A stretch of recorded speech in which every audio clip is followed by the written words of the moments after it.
إن الحمد لله نحمده ونستعينه ونستغفره ونؤمن به ونتوكل عليه ونعوذ بالله من شرور أنفسنا ومن سيئات أعمالنا من يهده الله فلا مضل له ومن يضلل فلا هادي له أشهد أن لا إله إلا الله وحده لا شريك له وأشهد أن محمدا عبده ورسوله أما بعد فقد قال الله تعالى في القرآن العظيم فأعوذ بالله من الشيطان الرجيم بسم الله الرحمن الرحيم يا أيها الناس اتقوا ربكم الذي خلقكم من نفس واحدة وخلق منها زوجها وبث منهما رجالا كثيرا ونساء واتقوا الله الذي تساءلون به والأرحام إن الله كان عليكم رقيبا فقال نبينا صلى الله عليه وسلم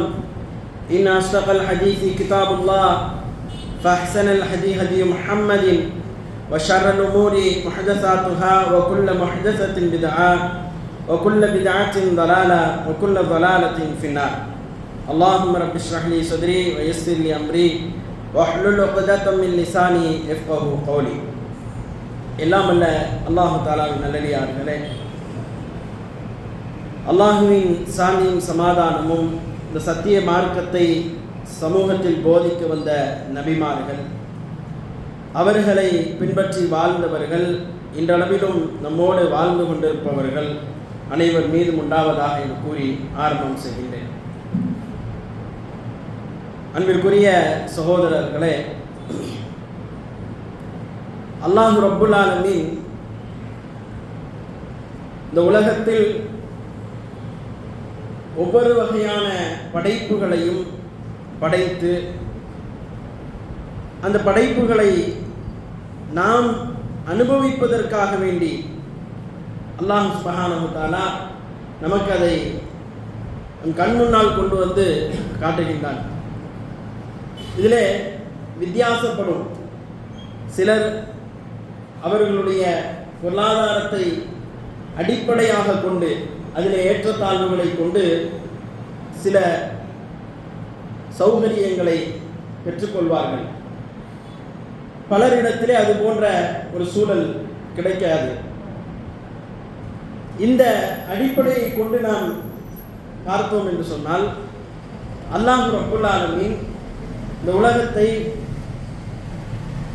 எப்படி சுற்றக்கூடிய ஒரு சூழலிலே அமைத்திருக்கிறானோ அதே போன்றுதான் மனிதனுடைய வாழ்க்கையையும் அல்லாஹ் ரப்புல் ஆலமீன் ஏற்றத்தாழ்வுகளோடு அமைத்திருக்கக்கூடிய ஒரு சூழலை நாம் பார்க்கின்றோம். அதற்கு மிகச் சிறந்த உதாரணம் நம்முடைய வாழ்வில் அல்லாஹ் வைத்திருக்கின்றான். எப்படி அமைத்திருக்கிறான் பாருங்கள். ஆரம்ப காலகட்டத்தில் ஒரு மனிதன் ஏழ்மையை சந்திப்பான். அவனுடைய தகப்பனாருடைய தகப்பனார் ஏழ்மையாகவே வாழ்ந்திருப்பார்கள். அதோடு நிறுத்திக்கணும்.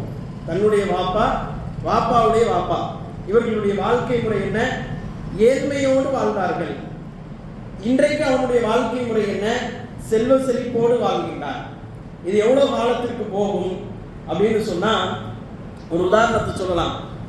துபாயுடைய மன்னராக இருந்த அந்த அமீர் சுல்தான் தன்னுடைய பேட்டி ஒன்றிலே சொல்றார்.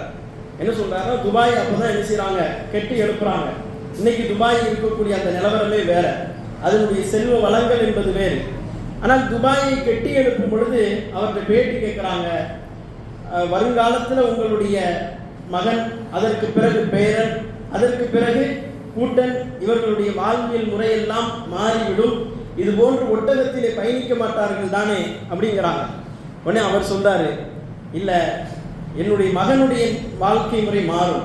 இன்னைக்கு அவர் அமீரா இருக்கிறார், அவருடைய வாழ்க்கை முறை மாறும். அவர் என்ன செய்வார், இந்த ஒட்டகத்தெல்லாம் விட்டுட்டு காரில், ஃப்ளைட்டில், ட்ரெயினில் இப்படி பயணிக்க ஆரம்பிப்பார். அதற்கு பிறகு உள்ள காலகட்டம் எப்படி இருக்குன்னா, அவர் யதார்த்தமான வாழ்க்கை முறையை பேசுகிறார். அதற்கு பிறகு உள்ள காலகட்டம், நான் இன்றைக்கு உயர்ந்ததாக கருதக்கூடிய இந்த ஒட்டகத்தை தான் என்னுடைய மகனுக்கு பிறகு அவனுடைய பேரனுக்கு பேரன் வரும் பொழுது பயன்படுத்துவார்கள். இது அல்லாஹ் இப்படி என்ன செஞ்சிருக்கிறான், ஆக்கியிருக்கிறான். அவர் பேட்டியில யதார்த்தமாக இதை பேசுகின்றார். பழைய பேட்டிகளை எடுத்து பார்த்தால் இந்த செய்திகளை இவர் சொல்கின்றார். ஆனால் உண்மையிலேயே யதார்த்தம் இதுதான். நாம ஒரு காலத்தில் ஏழ்மையை சந்தித்தோம், இன்றைக்கு செல்வ செழிப்போடு இருக்கிறோம், அல்லது இன்றைக்கு ஏழ்மையை சந்திக்கின்றோம், நாளை நம்முடைய சந்ததியினர் எப்படி இருப்பார்கள் என்றால் செல்வ செழிப்போடு வாழ்வார்கள்.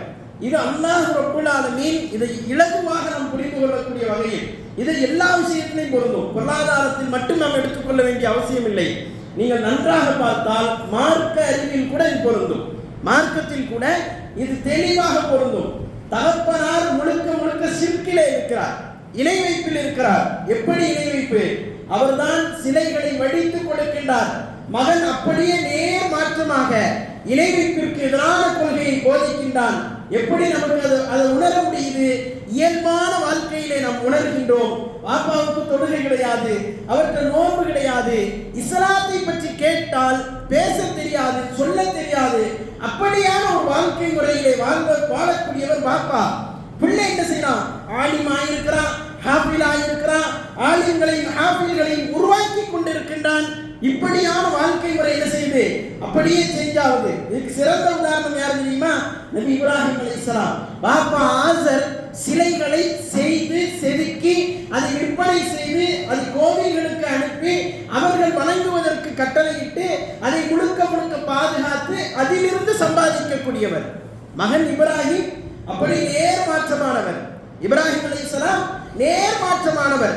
அதற்கு எதிராக பேசக்கூடியவர், சிலைகளை உடைக்கக்கூடியவர், அதற்கு எதிரான கொள்கையை கொண்டு போய் மக்களிடத்திலே சேர்க்கக்கூடியவர். இது வாழ்க்கை முறையிலே அல்லாஹ் ரப்புல் ஆலமீன் எல்லா நிலைகளிலும் மாற்றி கொடுக்கின்றார். நீங்க உங்களுடைய வாழ்வில் எடுத்து பார்த்தீர்கள் என்றால் இந்த மாற்றத்தை என்ன செய்யலாம்? நாம முழுக்க முழுக்க பார்க்கலாம். நம்ம வாழ்க்கையில அல்லாஹ் இப்படியே கடந்து போகாது. வாழ்க்கை என்பது இப்படியே கடந்து போகாது. ஒரு மனிதனுடைய வாழ்வு என்பது, அவனுடைய வளங்கள் என்பது, செல்வம் என்பது, குடும்பம் என்பது, அவனுடைய மார்க்க அறிவு என்பது, அவனுடைய உலக கல்வி அறிவு என்பது இப்படியே கடந்து போகாது. அதில் மாற்றம் இருந்து கொண்டே இருக்கும் என்பதை நாம் இந்த செய்திகளில் இருந்து உணர்ந்து கொள்ளலாம். அன்பானவர்களே, நாம் இன்னைக்கு பார்க்க இருக்கின்ற தலைப்பு இதற்கு நெருக்கமானதுதான். நாம் என்ன செய்ய வேண்டியது இருக்குது? உயர்ந்த விஷயங்களை இலக்கு வைக்க வேண்டியிருக்குது. இந்த உலகத்திலும் சரி மறுமைக்காக வேண்டியும் சரி நாம் பயணிக்கும் பொழுது உயர்ந்ததை இலக்கு வைத்து பயணிக்க வேண்டும். இது கிடைச்சா போதும், உண்ணுவதற்கு உறங்குவதற்கு கிடைச்சா போதும் சொல்லலாம். ஆனால் உதவி செய்வதற்கு இது கிடைச்சால் போதாது. இன்றைக்கு உள்ள சூழலிலே உதவி செய்வதற்கு, நண்பர்களை அரவணைப்பதற்கு, குடும்பத்தாரை ஒன்றிணைப்பதற்கு இந்த போதும் என்கின்ற நிலை என்ன செய்யாது, போதாது என்பதை அல்லாஹ்வுடைய தூதருடைய அந்த வாழ்வியலில் இருந்து நாம் படிக்கின்றோம். மறுமையை பற்றி அல்லாஹ்வுடைய தூதர் பேசுறாங்க, எல்லாத்தையும் பேசுறாங்க. ரசூலுல்லாஹ் எதுலையுமே நீங்க செலக்ட் பண்ணும் பொழுது உயர்ந்ததை செலக்ட் பண்ணுங்க. தேர்ந்தெடுக்கும் பொழுது எதை தேர்ந்தெடுக்கணும்? ஒரு சும்மா இது போதும் அப்படின்னு செலக்ட் பண்ணக்கூடாது. இது போதும் என்று செலக்ட் பண்ணாதீங்க. இருக்கிறதுலையே உயர்ந்தது எது பாருங்க, இருக்கிறதுலையே உயர்ந்தது எது பாருங்கள், அதை தேர்ந்தெடுங்கள். இன்றைக்கு நாம் எவ்வளவோ விஷயங்களை பார்க்கின்றோமே, ஒவ்வொரு விஷயத்திலும் நாம் உயர்ந்ததை தேர்ந்தெடுக்கிறோமா என்பதை பாருங்கள். உயர்ந்ததை தேர்ந்தெடுப்பது சுன்னாவின் ஒரு அம்சம். அல்லாஹ்வுடைய தூதருடைய அவர்கள் வழிகாட்டக்கூடிய அந்த வாழ்வியல் முறையிலே சுன்னா இருக்குதுல, குர்ஆன் ஹதீஸ் இருக்குதுல, அது என்ன செய்யுது? உயர்ந்ததை தேர்ந்தெடுப்பதற்கு நமக்கு பேசுகின்றது. உயர்ந்ததை கேளுங்கள் என்று பேசுகிறது. சொர்க்கத்தை தான் பேசாத, கேட்காத, அது தனியா இருக்கு. கடைசி நான் உங்களுக்கு சொல்றேன் எப்படி சொர்க்கத்தை கேட்கணும் ரசூலுல்லாஹ் சொல்றாங்க. எல்லா சொர்க்கமும் அல்லாஹ் படைச்சது தானே. அப்ப என்ன செஞ்சிருக்கணும்? சொர்க்கத்தை தாய் அல்லாஹ், அல்லாஹும்ம இன்னி அஸ்அலுக்கல் ஜன்னah, சொர்க்கத்தை உன்னிடத்தில் கேட்கிறேன் ரப்பே என்று பிரார்த்தனை செய்ய சொல்லி கொடுக்கணும்ல. அப்படி ரசூலுல்லாஹ் சொல்லி கொடுக்கல. உயர்ந்ததை கேளுங்கறாங்க. அதுல எது உயர்ந்ததோ அதை கேள் என்று அல்லாஹ்வுடைய தூதர் சொல்கிறார்கள். அப்ப இங்க பாருங்க, அல்லாஹ்வுடைய தூதர் ரசூலுல்லாஹி ஸல்லல்லாஹு அலைஹி வஸல்லம் அவர்கள் ஒரு ஒட்டக சவாரி நடக்கின்றது. அந்த ஒட்டக சவாரியில பெருமானார் ஸல்லல்லாஹு அலைஹி வஸல்லமும் கலந்துக்கிறாங்க. அதுல அந்த ஒட்டகம் எல்லாம் போய்கிட்டு இருக்கும் பொழுது ரசூலுல்லாஹி ஸல்லல்லாஹு அலைஹி வஸல்லம் சொல்லக்கூடிய அற்புதமான ஒரு வார்த்தை, அற்புதமான ஒரு நிகழ்வு. ஒரு 6 வயது ஒரு கிராமவாசியுடைய 6 வயதுக்குட்பட்ட ஒட்டகம் ஒன்னு என்ன செய்யுது, வருது. அதுல அந்த கிராமவாசி உட்கார்ந்து இருக்கிறாரு. உட்கார்ந்து என்ன செய்யறாரு? அந்த ஒட்டகத்தை ஓட்டிக்கிட்டே வராரு. அப்ப அந்த குட்டி என்ன செய்யுதுன்னா, அல்லாஹ்வுடைய தூதரும் ஒட்டகத்துல வராங்க. எல்லாரும் சேர்ந்து பயணிக்கிறாங்க. ரசூலுல்லாஹ் இன்னும் சில தோழர்கள் இந்த கிராமவாசி அவருடைய சின்ன ஒட்டகத்துல என்ன செய்யறாரு, அப்படியே பயணித்து வருகின்றார். வந்தாருன்னு சொன்னா அல்லாஹ்வுடைய தூதர் அப்படியே கிராஸ் பண்ணி போகும் பொழுது இந்த ஒட்டகம் ரசூலுல்லாஹ்வுடைய ஒட்டகத்தை முந்துது. இந்த ஒட்டகம் என்ன செய்யுது? ரசூலுல்லாஹி ஸல்லல்லாஹு அலைஹி வஸல்லம் அவர்களுடைய ஒட்டகத்தை முந்துகிறது. முந்தின உடனே இது மற்ற தோழர்களுக்கு என்ன செய்யுது? மனவேதனையை ஏற்படுத்துது. என்னதான் இருந்தாலும் அது அல்லாஹ்வுடைய தூதர், என்னதான் இருந்தாலும் அது முஹம்மது ஸல்லல்லாஹு அலைஹி வஸல்லம் அவங்களுடைய ஒட்டகத்தை முந்துதே. அவங்களுடைய ஒட்டகத்தை முந்தி இந்த கிராமவாசி போறாரே, அதுவும் கிராமவாசி மட்டுமல்லாமல் அவருடைய ஒட்டகம் வயசுல குறைஞ்ச ஒட்டகம், இந்த ஒட்டகத்துல முந்தி போறாரே அப்படின்ன உடனே அல்லாஹ்வுடைய தூதர் என்ன செய்யறாங்க? இதை பார்க்கறாங்க, இந்த வருத்தத்தை பார்க்கறாங்க.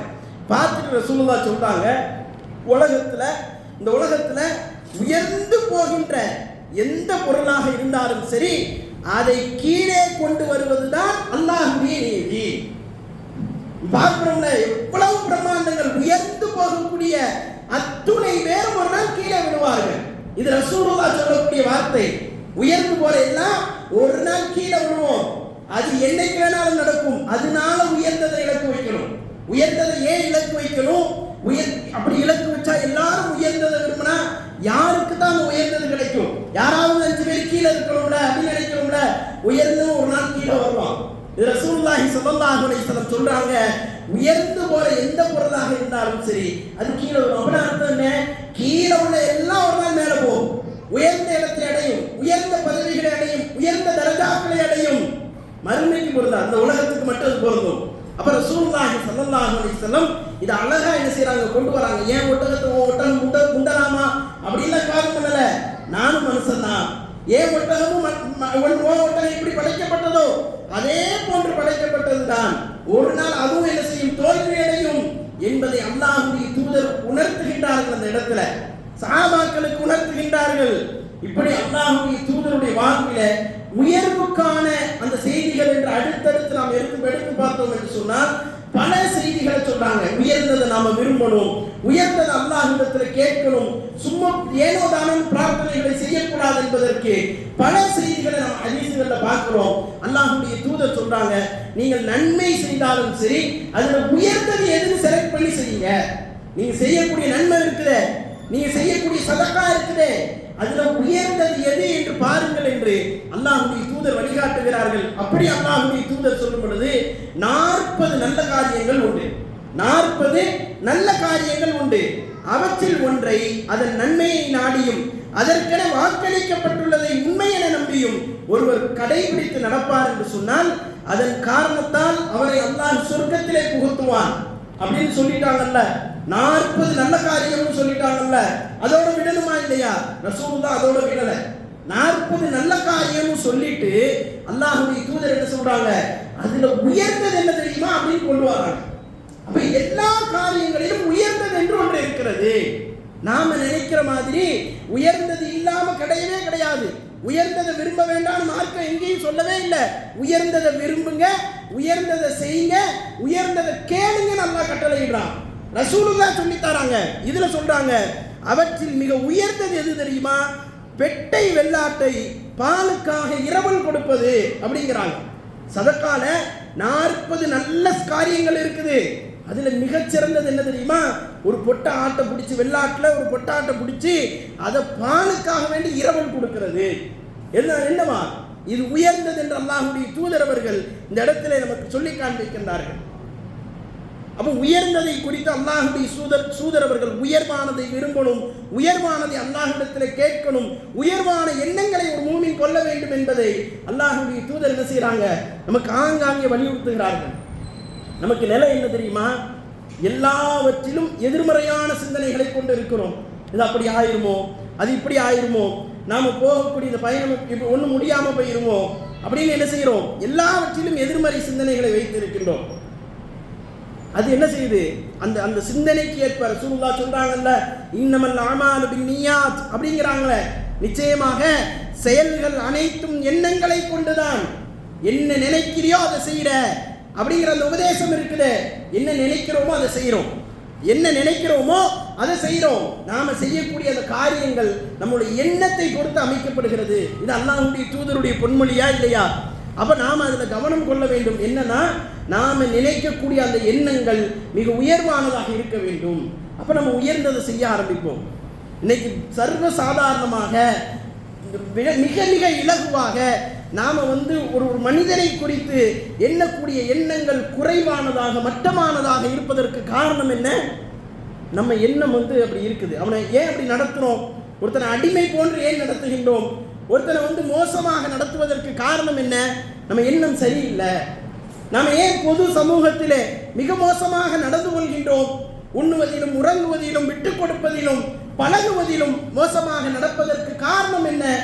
எல்லாவற்றிலும் என்னை விட கீழானவன் என்று ஒருத்தனை நாம இது பண்றோமே, தீர்ப்பளிக்கின்றோமே, எல்லாவற்றிலும் என்னை விட கீழானவன் என்று.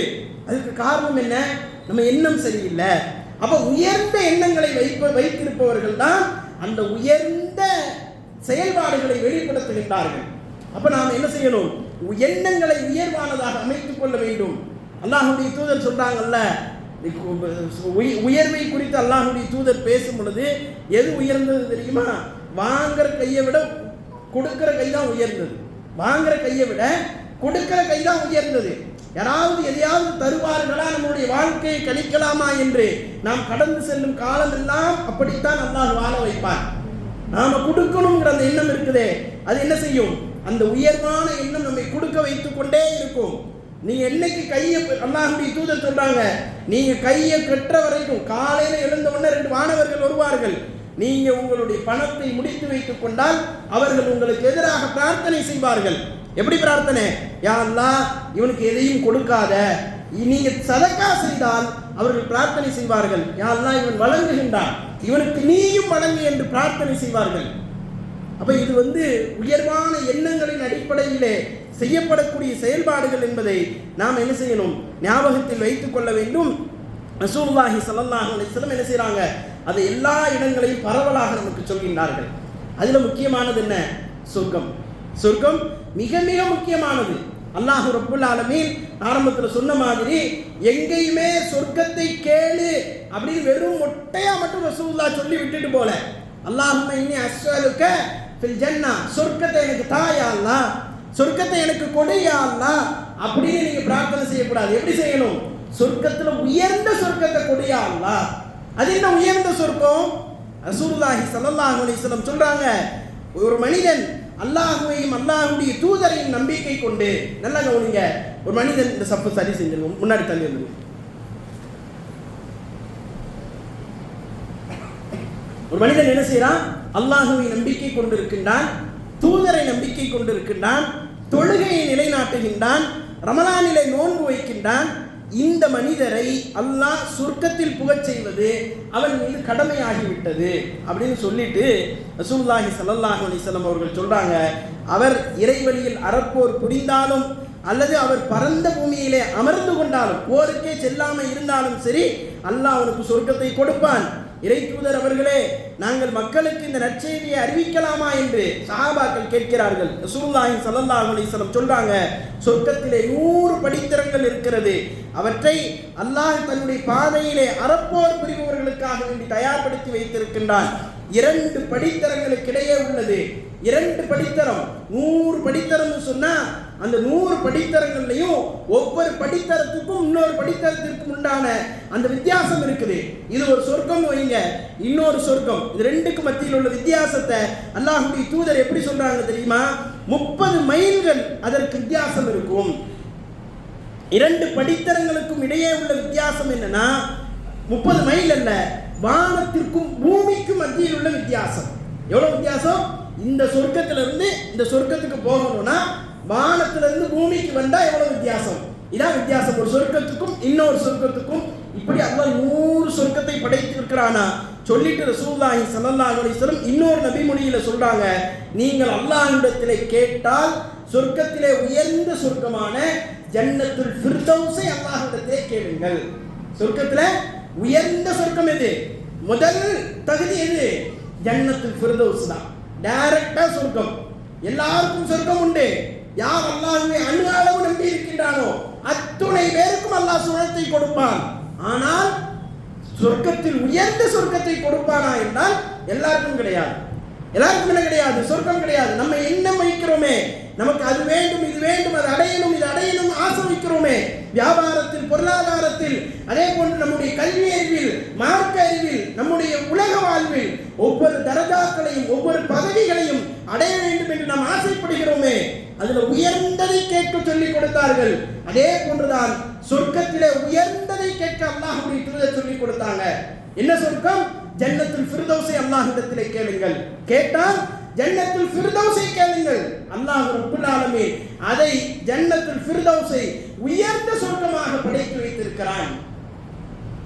எங்க நம்ம உலக வாழ்க்கையிலேயே நம்பிக்கை இழந்து போய் என்ன செய்யறோம்?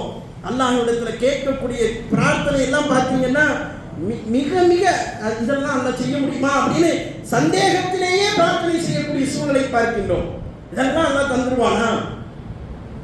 ஒரு வேலைக்கு ஒருத்தர் அல்லாஹ்விடத்தில் பிரார்த்தனை செய்கின்றார், எனக்கு ஒரு வேலை வேணும் யா அல்லாஹ், ஒரு 10,000 ரூபாய் சம்பளம் கிடைச்சா போதும் யா அல்லாஹ்.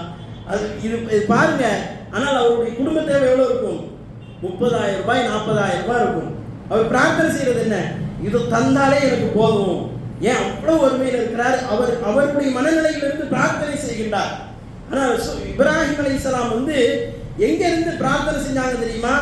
யாருமே ஆதரவில்லை என்று சொல்லக்கூடிய இருக்கிறதிலேயே பலகீனமான ஒரு சூழலில் இருந்து அல்லாஹ்விடத்திலே பிரார்த்தனை செஞ்சாங்க. கேட்டதெல்லாம் சும்மா சும்மா சின்ன சின்ன விஷயத்துல இப்ராஹிம் அலைஹிஸ்ஸலாம் கேட்கல. சுத்தி ஆள் கிடையாது, இப்ராஹிம் நபி மட்டும் தான் பிரச்சாரம் செய்யறாங்க. செஞ்சுட்டு இருக்கும் போதே அல்லாஹ் சொல்றான், உங்களுக்கு உயர்ந்த பதவியை கொடுப்பேன், தரஜாவை கொடுப்பேன், உங்களை இமாம் ஆக்குவேன் அப்படின்னு சொன்ன உடனே கேட்டுட்டு பேசாம இருக்கணும்ல. இப்ராஹிம் அலைஹிஸ்ஸலாம் அப்படி கேட்டு பேசாம இருக்கல. சுத்தி யாருமே கிடையாது, புள்ள கூட விரக்கல சொல்றதா இருந்தா இப்ராஹிம் அலைஹிஸ்ஸலாம் சொல்றாங்க, என் சந்ததிகளுக்கும் இப்படி கொடு யா அல்லாஹ் அப்படிங்கிறாங்க. என் சந்ததிகளுக்கும் குர்ஆன்ல எடுத்து படிச்சு பாருங்க. இப்ராஹிம் நபிக்கு அல்லாஹ் வாரி வழங்குறேங்கிறான். ஒருத்தருமே இல்ல, அவர் மட்டும்தான் இருக்கிறாரு, உனக்கு தலைவர் பதவியை தாரேன் அப்படிங்கிறான். இப்ராஹிம் அலைஹிஸ்ஸலாம் என்ன செய்யணும்? எனக்கு கூட யாருமே இல்லையே, எனக்கு எதுக்கு தலைவர் பதவின்னு கேட்கணும்ல. என் சந்ததிகளுக்கும் கொடு யா அல்லாஹ். அப்படி அகண்ட பார்வை இப்ராஹிம் அலைஹிஸ்ஸலாமுடைய சிந்தனை, அகண்ட சிந்தனை. நம்முடைய சிந்தனையும் அப்படிதான் இருக்கணும். அல்லாஹ்விடத்திலே கேட்கும் பொழுது சுருக்கி கேட்கக்கூடாது, பெருக்கித்தான் அல்லாஹ் கேட்கணும். என் பிள்ளைகளுக்காக பிரார்த்தனை செய்கின்றேன், சந்ததிகளுக்காக பிரார்த்தனை செய்கின்றோம், அவர்களை இந்த சமூகத்தினுடைய தலைவர்களாக ஆக்கித்தாயா அல்லாஹ் என்று பிரார்த்தனை செய்ய வேண்டும். இப்ராஹிம் நபி செஞ்சாங்க அந்த பிரார்த்தனையை. முத்தகீன இமாமா ரப்பனா ஹப்லனா மின் அஸ்வாதினா வ துர்ரியாத்தினா குர்ரத அயுனின், என்னுடைய குடும்பத்திலிருந்தும் சந்ததியிலிருந்தும் மனைவிமார்களிடமிருந்தும் எனக்கு கண் குளிர்ச்சியை ஏற்படுத்தி கொடு யா ரப்பே அப்படின்னு பிரார்த்தனை செஞ்சுட்டு குர்ரத அயுனின் வஜஅல்னா லில் முத்தகீன இமாமா, எங்களை நீ இறையச்சமுடையவர்களுக்கு தலைவர்களாக. இமாம்னா யாரு? இமாம் என்று சொன்னால் நாம ஒரு பார்வை வச்சிருக்கிறோம், அது இமாம் பார்வை அல்ல. இமாம் என்று சொன்னால் தலைவர். அவர்தான் ஒட்டுமொத்த அந்த தேசத்தை வழிநடத்துவார், ஒரு ஜனாதிபதி. அந்த இமாமத்தை யார்கிட்ட கேட்கிறாங்க? இப்ராஹிம் நபி அல்லாஹ்விடத்தில் கேட்கிறார்கள். எப்போ எந்த மாதிரி சூழல்ல? குழந்தையே பிறக்காத சூழல்ல கேட்கிறாங்க. ஆதரவே இல்லாத சூழலில் அல்லாஹ்விடத்தில் கேட்கின்றார்கள். இப்படி இப்ராஹிம் அலைஹிஸ்ஸலாத்தில் ஆரம்பிச்சு அத்துணை நபிமார்களும் அல்லாஹ்விடத்தில் கேட்டதை பாருங்கள். உயர்ந்ததை கேட்டார்கள், உயர்ந்ததை கேட்டார்கள். எதுவுமே அவங்க சும்மா சோட போடலாம் கேட்கல. அவங்க கேட்டது எதுவுமே மட்டமானது கிடையாது. அத்துணையும் உயர்வானது, அத்துணையும் உயர்வானது. அல்லாஹ் ரப்பல் ஆலமீன் அத்துணை உயர்வுகளையும் கொடுத்தான். இதுதான் நம்முடைய பிரார்த்தனையுடைய முக்கிய அம்சமாக நம்முடைய பிள்ளைகளுக்கு, குடும்பத்துக்கு செய்யக்கூடிய பிரார்த்தனைகள். நம்முடைய வியாபாரத்திற்கு, இந்த வியாபாரத்தை நான் மேம்படுத்த வேண்டும். எப்படி மேம்படுத்தணும்? நாம் அதுல ஒரு கற்பனை வைக்கணும். இந்த வியாபாரம் இப்படி மேம்படும், அதுக்காக உழைக்கணும், அதற்காக முயற்சிகளை மேற்கொள்ள வேண்டும். அது எப்படி மேல நிற்கணும்? உலகத்துல எவனுமே செய்ய முடியாத அளவிற்கு நான் இந்த வியாபாரத்தை மேல கொண்டு வந்து நிறுத்தணும். என் குடும்பம் இந்த சமூகத்திற்கு முன்மாதிரியாக வந்து நிற்க வேண்டும். எப்படி முன்மாதிரி? இப்ராஹிம் நபி எப்படி கேட்டாங்களோ அதே மாதிரி முன்மாதிரியாக வந்து நிற்க வேண்டும். இறையச்சத்திலும் ஈமானிலும் தக்வாவிலும் எல்லா வகையிலும் அவர்கள் தலை சிறந்து விளங்க வேண்டும். இன்னைக்கு என்ன? உலகத்தில் உலக கல்விக்காக வேண்டி பிள்ளைகளை கொண்டு போய் சேர்ப்பதற்காக வேண்டி தரமான ஸ்கூல்களை, பள்ளிக்கூடங்களை பெற்றோர்கள் தேடி அடைகிறார்கள். பார்த்தோமா இல்லையா? கடந்த மே மாதத்தில் ஆரம்பிச்சு மே மாதம் முழுக்க முழுக்க முழுக்க பிள்ளைகளுக்காக பள்ளிக்கூடம் அட்மிஷன் நடக்கிறது. என்ன அட்மிஷன்? பிள்ளைகள் நல்ல தரமான பள்ளிக்கூடத்தில் படிக்கணும், குவாலிட்டியான பள்ளிக்கூடம். இந்த பள்ளிக்கூடம் வேண்டாம், அங்கத்திக்கு மாத்து, இங்க படிப்பு சரியில்லை, அங்கத்திக்கு மாத்து. எல்லாம் யோசிக்கிறான், எல்லாத்தையும் பார்க்கிறான். பிள்ளைக்கு தரமான பள்ளிக்கூடம் வேண்டும் என்று யோசிக்கிறான். ஒரு வருடம் ஒரு நிறுவனத்தில் வேலை செய்து விட்டால் இந்த நிறுவனம் சரியில்லை, அங்க நாம இதுக்கு மேல நாம இந்த வருமானத்துல வேலை செய்ய முடியாது என்று யோசித்து தரமான நிலைகளை மாற்றுகின்றான். இதில் பிள்ளைகள் மிக முக்கியமானது. பிள்ளைகளுக்கு தரமான பள்ளிக்கூடத்தை பெற்றோர்கள் மாற்றுகின்றார்கள். உண்மையிலேயே வரவேற்க வேண்டிய விஷயம். பிள்ளைகள் இறையச்சத்தோடும் ஈமானிய உறுதியோடும் தலை சிறந்து விளங்க வேண்டும் என்றால் அவர்களுக்கு தரமான கல்வியை கொடுக்க வேண்டும். ஆனா இன்னைக்காவது மதரசாவை மாற்றி இருக்கிறோமா? என்னைக்காவது என் பிள்ளை இந்த மதரசாவை இத்தனை வருஷமா இதைத்தான் ஓதிக்கொண்டு இருக்கின்றான். ஒரு எஸ்என்எல் குரான் பார்த்திருப்பீங்க எல்லாரும். எஸ்என்எல் குரான் ஓதாத ஆளே கிடையாது. எல்லாரும் குரான் எடுத்திருக்க மாட்டோம். என்ன இருக்காது, குரானை ஒரு ஆழத்திலையும் கையில் கொண்டிருக்க மாட்டோம். எல்லாரையும் சொல்லல, பாதிக்கு மேற்பட்டவர்கள் அப்படித்தான் இருக்கின்றோம். ஆனா எஸ்என்எல் குரான் எல்லார் கையிலையும் இருக்கும். 50-60 பக்கம் எல்லார் கையிலையும் குரான் எடுக்காத ஒரு முஸ்லீம் கிடையாது. எஸ்என்எல் குரான் 3 வருஷம் ஓதிருப்பார், 4 வருடம் ஓதிருப்பார், அதிகபட்சமாக 5 வருடம். எதை? வெறும் எஸ்என்எல் குரானை. அதே பள்ளிக்கூடத்துல நீங்க அப்படியே ஆட் பண்ணி பார்த்தீங்கன்னா பள்ளிக்கூடத்துல 5ஆம் வகுப்பு படிப்பான். என்ன செய்வான்? ஆங்கிலத்தில் சரளமாக பேசக்கூடிய அளவிற்கு பயிற்சி எடுத்துக் கொண்டிருப்பான். சரளமாக பேச முடியவில்லை என்று சொன்னாலும் கூட கொஞ்சம் தத்தியாவும் பேசக்கூடிய அளவிற்கு பயிற்சி எடுத்துக் கொண்டிருப்பான். ஆனால் எஸ்என்எல் குரான்ல அலிஃப் பா தான் ஓதக்கூடிய அந்த மாணவன் 3 லைன் 4 லைனுக்கு மேல ஓத முடியல. குரான் அவனுக்கு பார்த்து படிக்க முடியல. என்ன? மதரசா குவாலிட்டியா இல்ல, சொல்லிக் கொடுக்கக்கூடிய ஆசிரியர் தரமான ஆசிரியரா இல்ல, பெற்றோர் அதை பற்றி கண்டு வந்ததே கிடையாது. இவர்கள் தான் ஓடி ஓடி ஓடி போய் என் பிள்ளை போன வருஷம் நல்லா படிச்சான், இந்த வருஷம் நல்லா படிக்கல, இந்த பள்ளிக்கூடமே வேண்டான்னு சொல்லி கூட 10,000 ஆனாலும் பரவாயில்லன்னு சொல்லி உயர்ந்த பள்ளிக்கூடத்தை தேர்ந்தெடுக்கிறார்கள். மார்க்க கல்வியிலும் உயர்ந்ததை தேர்ந்தெடுங்கள். இந்த வருஷம் பிள்ளை ஓதலையா, அடுத்த வருஷம் ஓதுறதுக்கு என்ன? அவன் 1 வருஷத்துல 1.5 வருஷத்துல குரான் எடுக்கணும். பார்த்து சரளமாக ஓத ஆரம்பிக்க வேண்டும். அதுல முன்னேற்றம் இருந்துகிட்டே இருக்கணும். நாம எல்லாம் நினைக்கிறோம், பொண்ணு பார்க்க போகும்போது என்ன சொல்லுவாங்கன்னா, பொண்ணு நல்லா குரான் ஓதுவா, மாப்பிள்ளை பற்றி சொல்லுவான். மாப்பிள்ளை என்ன செய்வான்? நல்ல குரான் ஓதுவான், சரளமாக குரான் ஓதுவான். இதெல்லாம் ஒரு அடையாளமா? இது முஸ்லீமுக்கான அடையாளமா? குரான் ஓது உனக்கு கடமைடா, உனக்கு கடமைடா, உனக்கு குரான் ஓத வேண்டும். நீ முஸ்லீமாக இருந்தா 5 நேரம் தொழணும், குரான் ஓதணும். இது உனக்கு கட்டாய கடமை, நீ செஞ்சுதான் ஆக வேண்டும். இது அடையாளமாக சொல்கின்றார்கள். ஒரு 10 ஜுசு மனனம் செய்திருக்கிறான்னு சொல்லலாம். இந்த முன்னேற்றம் வேணும். மதரசாக்களை செலக்ட் பண்ணுங்க, தேர்ந்தெடுங்கள். ஓத தெரியாமல் இருப்பவர்கள் கூட இன்றைக்கு ஓதுவதற்குண்டான எல்லா ஏற்பாடுகளும் செய்யப்பட்டு விட்டது. அப்போ உயர்ந்த எண்ணம் என்பது குடும்பத்திலையும் வியாபாரத்திலையும் உலக கல்வியிலும் மட்டுமல்ல, மார்க்கத்தில் வைக்கணும். உயர்ந்த எண்ணம் வைக்கணும். நான் செய்யக்கூடிய ஒவ்வொரு இபாதத்திற்கும் என்னுடைய ரப்பு உயர்ந்த சொர்க்கத்தை தருவாங்கிற நம்பிக்கையில வந்து சப்புல நில்லுங்க. ஒவ்வொரு தொழுகையிலும் வந்து நிற்கும் பொழுது எனக்கு உயர்ந்த சொர்க்கம் தரப்பட இருக்கிறது, அல்லாஹ் என்னை கண்ணியப்படுத்துவான். நமக்கே நம்பிக்கை இல்லை, சொர்க்கம் தருவானா நரகம் தருவானா? இந்த நம்பிக்கை நம்ம வாழவே கூடாது. அல்லாஹ் எனக்கு சொர்க்கம் தருவானா நரகம் தருவானா? இப்படிதானே நம்ம வாழ்றோம். பல பேருக்கு நீங்க யோசிச்சு பாருங்க, நமக்கு சொர்க்கமா நரகமா? என்ன சூழல் நமக்கு? நம்மளால பதிலே சொல்ல முடியாது. நம்ம எண்ணம் தான் காரணம். அதற்கு அடிப்படை காரணம் என்ன? எனக்கு ரப்பு சொர்க்கம் தருவான் என்கின்ற நம்பிக்கை. அது நம்ம சரியா இருந்துட்டு அதை நினைக்கணும். நான் குடிகாரனா, விபச்சாரியா, திருடனா, ஊரை ஏமாத்திக்கிட்டு வெளியில நல்லவனா நடித்துக்கொண்டு நான் அப்படி பிரார்த்தனை செஞ்சேன்னா, நான் அப்படி ஒரு எண்ணம் வச்சேன்னா தப்பான எண்ணமாகிவிடும். எப்படி எண்ணம் வைக்கணும்? எல்லாம் கரெக்டா ஆகணும். நாம நம்முடைய வாழ்க்கையில ஓரளவுக்கு ரப்பை ஏற்றுக்கொள்வான் என்கின்ற அந்த ஏற்றுக்கொள்ளுதல் நமக்கு இருக்க வேண்டும். அப்ப இப்படியாக மார்க்க கல்வி உலக கல்வி விஷயத்தில் கூட நாம் உயர்வு தாழ்வு என்ன செய்யறது இல்லை. கரெக்டான முறையில உலக கல்விக்கு கொடுக்கக்கூடிய முக்கியத்துவத்தை மார்க்க கல்விக்கு கொடுப்பதில்லை. உலக கல்விக்கு கண்டிப்பாக கொடுக்க வேண்டும். நாம் இன்னும் அதிகமாக அது போன்ற மக்களை ஊக்குவிக்கின்றோம். ஆனால் நீங்கள் உங்கள் பிள்ளைகளையும் கவனியுங்கள். 1 ஆண்டு 2 ஆண்டுகளாக எஸ்என்எல் குரானிலேயே முடக்கிவிட்டு அடுத்த ஆண்டு 10ஆம் வகுப்பு என்று சொல்லி குரானை தூக்கி ஓரமாக பெட்டியிலே பூட்டி வைத்துவிட்டு அவர்கள் காலத்தை கடத்தி கொண்டு திருமணம் முடிக்க போகையில் குரான் கூட ஓத தெரியாமல் பலர் குருடர்களாக இந்த சமூகத்திலே வாழக்கூடிய சூழலை பார்க்கின்றோம். ஆக அன்பான சகோதரர்களே, எப்படி நாம் உலக கல்விக்கு முக்கியத்துவம் கொடுக்கிறோமோ அதை விட ஒரு 10 மடங்கு அதிகமாக மார்க்க கல்விக்கு முக்கியத்துவம் கொடுக்க வேண்டும். அல்லாஹ் ரப்புல் ஆலமீன் இந்த உலகத்தில் நமக்கு கொடுத்திருக்கக்கூடிய ஒவ்வொரு வஸ்துவிலும் அல்லாஹ்விடத்திலே உயர்ந்ததை கேட்டு பெற்றுக்கொள்ள வேண்டும். உயர்ந்தது அல்லாஹ்விடத்திலே எப்பொழுதும் உயர்ந்ததுதான். அதை ரசூலுல்லாஹி ஸல்லல்லாஹு அலைஹி வஸல்லம் இபாதத்துகளில் கூட அழகான முறையில் என்ன செய்யறாங்க, கொண்டு வந்து நிறுத்தி இது உயர்ந்தது, இதை கேளுங்கள், இதை செய்யுங்கள் என்று வழிகாட்டுகிறார்கள். அதுக்காண்டி அதெல்லாம் தூக்கி போட்டுறதா, உயர்ந்ததை செய்யுங்க, அதுக்கு ஃபர்ஸ்ட் ப்ரிஃபரன்ஸ் கொடுங்க. ஃபஜ்ருடைய சலா இருக்குது, அந்த சலால வந்து நின்றுட்டு நாம செய்ய வேண்டிய முதல் விஷயம் என்ன தெரியுமா? ஃபஜ்ருக்கு முன்னால நாம செய்ய வேண்டிய அடிப்படையான விஷயம் உலகத்தை எல்லாம் விட சிறந்தது என்று சொல்லக்கூடிய அந்த முன் சுன்னத் என்ற காயத்தை சொல்றாங்க.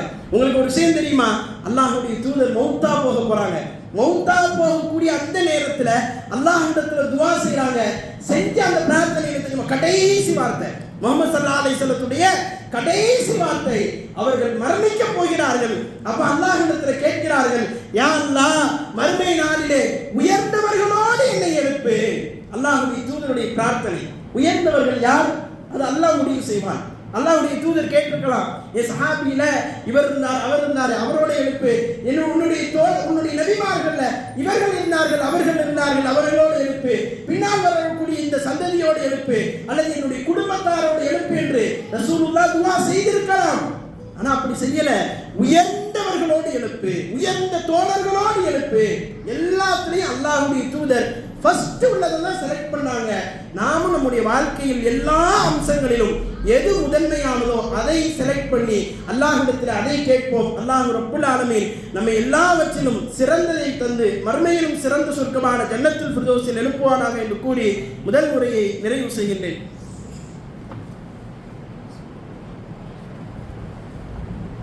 நஹ்மதுஹு நுஸல்லி அலா ரசூலில் கரீம். அன்பான சகோதரர்களே, இந்த ஜும்மா உரை என்பது நமக்கு மிக மிக பயனுள்ள ஒரு அம்சம். நமக்கு ஏற்கனவே நிறைய செய்திகளை நம்ம பதிவு செய்திருக்கிறோம். அதில் குறிப்பாக ஜும்மாவுக்கு வரக்கூடியவர்கள் தயவு செய்து என்ன செய்யாதீங்க, வந்துட்டால் நம்ம எந்திரிச்சு போகக்கூடாது. ஜும்மாவுடைய நன்மை இழந்துடும்.